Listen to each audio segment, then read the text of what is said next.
C'est la petite page histoire. Vous lisez comme moi 10 cm 8. C'est le fameux 108 Villeroy et Boch. C'était un carreau qu'on trouvait encore dans les années 2000. Vous voyez, c'est marqué ici.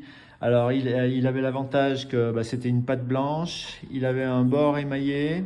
Il se coupait bien. Il allait super bien à la pose. Il se posait bord à bord. Et par contre, il fallait vraiment un support parfait, style mur placo.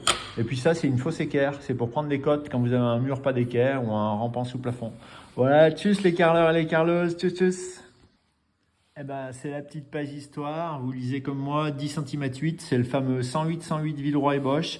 C'était un carreau qu'on trouvait encore dans les années 2000. Vous voyez, c'est marqué ici. Alors, il avait l'avantage que c'était une pâte blanche. Il avait un bord émaillé. Il se coupait bien. Il allait super bien à la pose. Il se posait bord à bord. Et par contre, il fallait vraiment un support parfait, style mur placo. Et puis ça, c'est une fausse équerre. C'est pour prendre des cotes quand vous avez un mur pas d'équerre ou un